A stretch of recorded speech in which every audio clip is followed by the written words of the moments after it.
आप लोग कह रहे हैं जो हम राहुल गांधी जी को धन्यवाद दे रहे हैं, किन मामलों को लेकर के दे रहे हैं?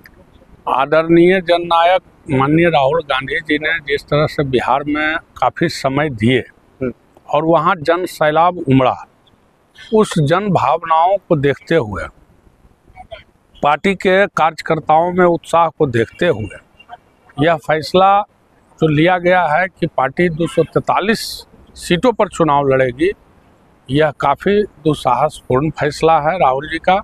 और इससे पार्टी खुद लड़ेगी? हाँ, खुद लड़ेगी 243 सीट पर। फिर तो इसका मतलब यह है जो अनुबंध आपका इंडिया अलायंस जो था वो टूट गया? फिर नहीं, कुछ नहीं टूटा है। देखिए, यह हर पार्टी को चुनाव में जाने का अधिकार है। चुनाव के बाद जनता जो फैसला करती है उसके बाद फिर गठबंधन होता है, उसके बाद फिर जो है सरकार बनती है। तेजस्वी यादव से क्या नाराजगी है? देखिए, कांग्रेस पार्टी जो है यह जनहित में फैसला लेने का काम किया है। ये इसको लेकर के हम लोग अपने आला कमान को हृदय से बधाई दे रहे हैं और सारे कार्यकर्ता चुनाव लड़ेंगे मजबूती से और हम वहाँ सरकार बनाएंगे बिहार में।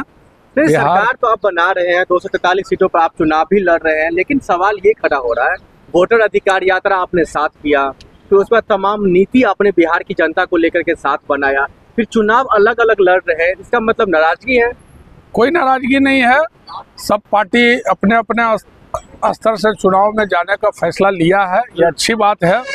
जहाँ तक सवाल वोट चोर गद्दी छोड़ का, हमारे जननायक राहुल गांधी जी हमेशा से विपक्ष की बड़ी भूमिका, आम जनता की बड़ी भूमिका निभाने का काम राष्ट्रीय लेवल पर किया है और इसको लेकर के बिहार की जनता में कांग्रेस को लेकर के काफ़ी उत्साह है। बिहार की जनता बदलाव चाहती है। आज विकास के पैमाने पर बिहार जो है अन्य सभी राज्यों से पिछड़ा हुआ राज्य है। चाहे आप शिक्षा ले लें, उद्योग धंधा ले लें, नौकरी ले लें, रोजगार ले लें, पलायन की बात है, ऐसे अनेकों समस्या है जिससे बिहार जूझ रहा है। बाढ़ की समस्या है।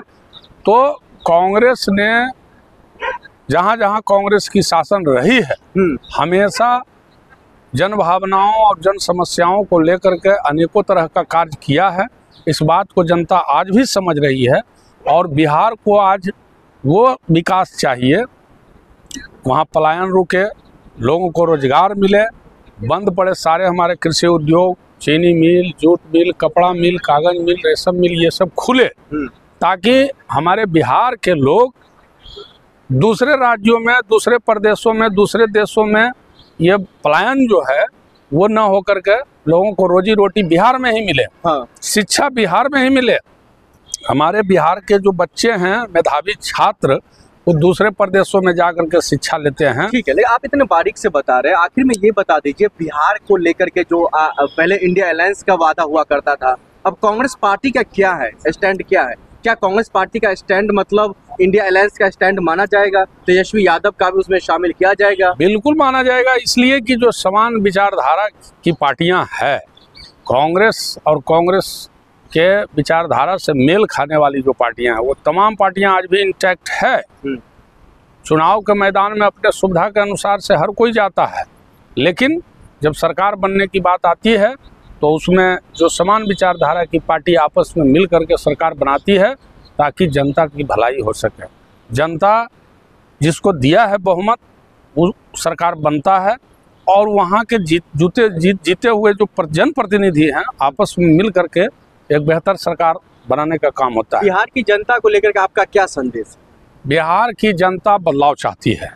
बिहार में आप क्या कहना चाहते हैं? बिहार की जनता, बिहार की जनता जानती है कि विकास की पार्टी है, कोई विकास की गंगा बहाने वाली, गरीबों, मजदूरों, किसानों, अल्पसंख्यकों का हित करने वाली कोई पार्टी रही है तो वो कांग्रेस रही है। और कांग्रेस बिहार में बहुत दिनों से सत्ता में नहीं है, लेकिन इस बार जननायक का जो मेहनत है, लोगों के बीच में जो संघर्ष उन्होंने किया है और कार्यकर्ताओं में जो काफ़ी उत्साह आया है, इसको लेकर करके जनता भी उत्साहित है और कार्यकर्ता भी उत्साहित है। इसको देखते हुए यह फैसला जो लिया जा रहा है, ये काफ़ी सराहनीय फैसला है।